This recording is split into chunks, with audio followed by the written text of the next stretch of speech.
दोस्तों आज पहली बार सुजलॉन एनर्जी के 5% की सर्किट लिमिट से हमें बहुत बड़ी राहत मिली है, क्योंकि जिस तरह से बाजार पूरी तरह से क्रैश कर गया। इंट्राडे में बीएसई सेंसेक्स में 6000 पॉइंट की भारी गिरावट हुई, उसके बावजूद भी इसमें सिर्फ गिरावट 5% के आसपास हुई, क्योंकि लोअर सर्किट लग गया। अब आप देख ही सकते हो कि आज बाजार ने बहुत बड़ी गिरावट दिखाई है। कोरोना काल के बाद पहली बार बाजार में बहुत बड़ी एक तरफा गिरावट हुई, लोगों को बहुत भारी नुकसान हुआ।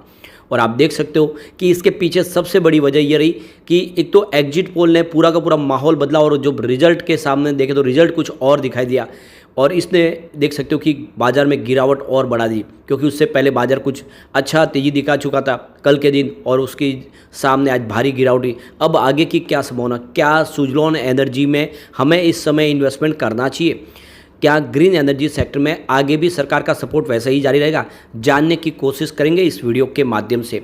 लेकिन फ्रेंड, उससे पहले अगर आप पहली बार हमारे चैनल पे आए तो चैनल को सब्सक्राइब कर दीजिए, एक बेल आइकॉन दबा दीजिए, ताकि जब भी नया वीडियो बने पहला नोटिफिकेशन आपको मिले। वीडियो पसंद आए तो लाइक से जरूर कीजिए। चलो फ्रेंड्स, वीडियो स्टार्ट करते हैं। मैं हूँ आपका दोस्त एस बी दवे, और हमारे अपने चैनल ऑनलाइन कमाई में आपका बहुत बहुत स्वागत है। तो सबसे पहले अगर हम बीएसई सेंसेक्स की बात करें तो आज 72,079 के स्तर पे क्लोजिंग देखने को मिली है, 4,389 पॉइंट की भारी गिरावट के साथ, यानी 5.74% गिरा बीएसई सेंसेक्स। लेकिन आपको ये ध्यान रखना चाहिए कि आज इंट्राडे में 70,234 का स्तर भी हमने लो का देखा है, यानी ऊपर के लेवल से कम 6,000 पॉइंट की भारी गिरावट हुई है। थोड़ी सी उसमें रिकवरी जरूर देखने को मिली है, यही एक राहत की बात है। लेकिन आज निफ्टी एनर्जी बहुत बुरी तरह से पीटा है। आप ये देख सकते हो कि जो गिरावट है वो बहुत ज़्यादा है। 37,624 के स्तर पे 5,357 पॉइंट की बहुत बड़ी गिरावट, यानी 12.47% गिरा निफ्टी एनर्जी। अब आप ये देख ही सकते हो, कल्पना करो अगर कि 20% की सर्किट लिमिट होती सुजलॉन में, तो आज सीधा 20% का लोअर सर्किट लग सकता था, जिस हिसाब से निफ्टी एनर्जी आज पीटा है। तो ये कोरोना के बाद पहली बार ऐसा देखने को मिला है, और हमें 5% की जो सर्किट लिमिट है उससे काफ़ी राहत मिली है। तो आप देख सकते हो कि स्टॉक की जो शुरुआत थी आज सुबह सुबह पॉजिटिव हुई, क्योंकि सुबह एक तो सेंटीमेंट उतने ख़राब नहीं दिख रहे थे, तो 52.10 के आसपास शुरुआत हुई, और ये बिल्कुल एक फ्रेश हाई बना दी थी इसने। इससे पहले जो हाई थी वो 50 के आसपास थी, आज 52 की इसने एक हाई बना दी।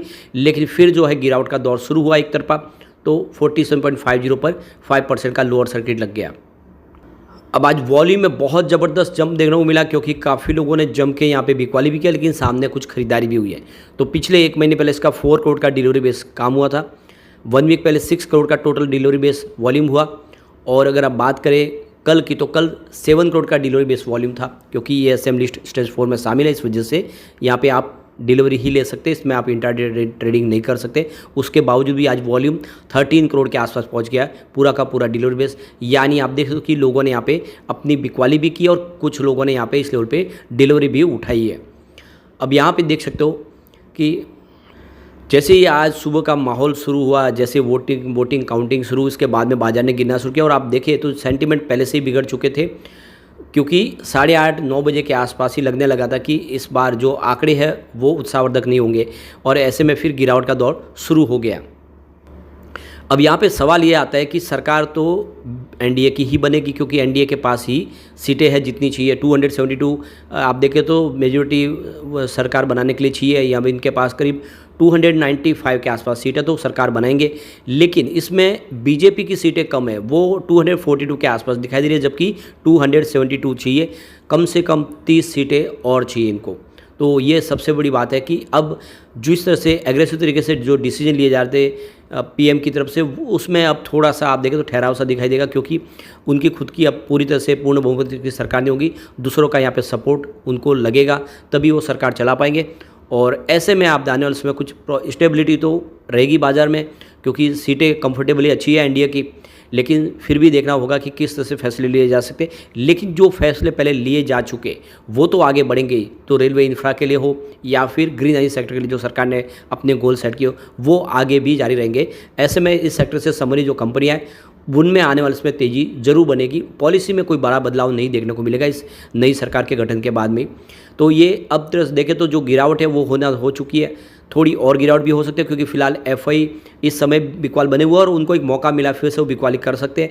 अगर 350 के ऊपर सीटें एनडीए की आती तो फिर एफआई बाजार में आ सकते हैं, लेकिन अभी फिलहाल लग रहा है कि एफआई बाजार में जल्दी नहीं आएंगे, तो ये जो दौर है थोड़ा और भी आगे चल सकता है, थोड़ा बाजार कंसोलिडेट हो सकता है। आज जो ये बड़ा बाजार में भारी गिरावट, उसमें 17 लाख करोड़ का भारी नुकसान हुआ है रिटेल इन्वेस्टर और साथ में बड़े इन्वेस्टर को। यहाँ पे देख सकते हो जो मार्केट कैप देखे वो 412 लाख करोड़ के आसपास था, वो 395 लाख करोड़ तक पहुँचा है। तो यहाँ पे आप देख सकते हो कि इस रिजल्ट की संभावनाओं के बीच में जियोजित फाइनेंशियल सर्विस के विनोद नायर का कहना है कि जिस तरह से एक अब जो सरकार का गठन होगा और इसमें आप देखें तो जो दूसरी जो पार्टियाँ उनका भी साथ लेके चलना होगा, तो जो अब पॉलिसी में कुछ बदलाव देखने को मिलेगा। अब यहाँ पे देख दो कि जो सोशल इकोनॉमिक्स फोकस पॉलिसियाँ हो सकती है, रूरल एरिया के ऊपर डेवलपमेंट के ऊपर सरकार का फोकस हो सकता है, कुछ बड़े जो सख्त फैसले बीजेपी की तरफ लिए जा सकते थे उन पर अब थोड़ा सा ठहराव दिख सकता है। लेकिन आने वाले समय आप देखें तो थोड़ा सा डाउन साइड बाजार को देखने को मिलेगा, लेकिन आने वाले समय संभावना पॉजिटिव बनेगी। देखिए तो रेलिगेयर ब्रोकिंग के अजित मिश्रा का कहना है कि बाजार में एक गिरावट का दौर आया है, काफ़ी बड़ी गिरावट हुई है, लेकिन आने वाले समय एक अच्छी अपॉर्चुनिटी भी दिखाई दे रही है अच्छे स्टॉक को एक्यूमुलेट करने के लिए। क्वालिटी स्टॉक में दाव लगा सकते हैं, आने वाले समय फिर बाजार दौड़ेगा तो ये स्टॉक कमाल कर सकते हैं। अब दूसरी तरफ देखें तो यहाँ पे मोतीलाल ओसवाल के रामदेव अग्रवाल ने कहा है कि भारत की ग्रोथ स्टोरी पे अभी भी हमें भरोसा है। एफआई की ओर से भले ही कमजोर सेंटीमेंट का असर दिखाई दे रहा हो, लेकिन आगे चलकर कॉर्पोरेट मुनाफे में ग्रोथ को लेकर फिलहाल कोई रिस्क नज़र नहीं आ रहा है। बाजार की शेयर ठीक है और भारत की जीडीपी 8.8 से लेके 8.5 के आसपास रहने की उम्मीद है, तो आने वाले समय बाजार को लेकर भरोसा बना हुआ है। तो कुल मिला के अच्छे स्टॉक में इन्वेस्टमेंट के लिए तो संभावना बनी हुई है। और अब सुजलॉन जैसे शेयर की बात करें तो सुजलॉन ऑलरेडी कोई ज़्यादा दौड़ा दी है, तो यहाँ पे एक अच्छी तेज़ी बनेगी, भले ही थोड़ी सी गिरावट हो, लेकिन फिर नीचे डिप में खरीदारी का मौका भी मिल जाएगा। सबसे बड़ी बात है कि भी मॉर्गन स्टैनली ने इस स्टॉक को खरीदने की सलाह दे दी है, उन्होंने इसको कवर करना शुरू किया। तो आने वाले समय जो दूसरे जेएम फाइनेंशियल जैसे जो ग्लोबल ब्रोकरेज हाउस है, नोमा इंस्टीट्यूशनल है, वो भी इसको लेकर अब पॉजिटिव हुए और वहाँ पे एक देश है उनकी तरफ से खरीदारी की सलाह बने, तो ज़्यादा चिंता की बात नहीं है। हो सकता है कि इसमें और थोड़ी सी 10-15% की गिरावट हो जाए अगर बाजार में गिरावट का माहौल बनता है तो, लेकिन उसके बाद में इसमें तेज़ी जरूर बनेगी और ये स्टॉक आने वाले समय बेहतर उम्मीद से अच्छा रिजल्ट देगा। और आप देख सकते हो कि भले ही आज इसने 52 की हाई बना के नीचे आया हो, लेकिन आने वाले समय इससे भी ऊपर स्टॉक जा सकता है। चिंता की बात नहीं है अगर आप लॉन्ग टर्म इन्वेस्टर है तो। अब चलते हैं कुछ डील की तरफ। तो सुबह 9:15 पर 51.10 की प्राइस से 6,68,000 शेयरों की खरीदारी हुई। उसी समय 9:15 पर 50.50 की प्राइस से 10,57,000 शेयरों की खरीदारी और हुई। उसी समय 9:15 पर 51.90 की प्राइस से 10,25,000 शेयरों की एक बड़ी खरीदारी और हुई। फिर 9:27 पर 48 की प्राइस से 16,16,000 शेयरों की एक खरीदारी और हुई। तो उसके बाद 9:32 पर 47.50 की प्राइस से 10,23,000 शेयरों की एक खरीदारी और हुई। तो आप देख सकते हो कि सुबह सुबह बाजार में इसमें खरीदारी शुरू हुई, लेकिन जैसे ही बाजार ने गिरना शुरू किया इसमें गिरावट का दौर शुरू हो गया। तो फिर 9:32 पर 47.65 की प्राइस से 25,93,000 शेयरों की बड़ी बिकवाली हुई। उसी समय 9:32 पर 47.50 की प्राइस से 28,36,000 शेयरों की एक बड़ी बिकवाली और हुई। फिर 9:33 पर 47.50 की प्राइस से 30,51,000 शेयरों की एक बिकवाली और हुई। यानी आप देख सकते हो करीब यहाँ पे 80-90 लाख शेयर किसी ने बेचे सुबह सुबह ही, और फिर इस वजह से गिरावट का माहौल बना और ये लोअर सर्किट लगा। फिर 9:35 पर 47.50 की प्राइस से 48,37,000 शेयरों की एक बिकवाली और हुई। फिर 10:54 पर 47.50 की प्राइस से 14,78,000 शेयरों की एक बिकवाली और हुई।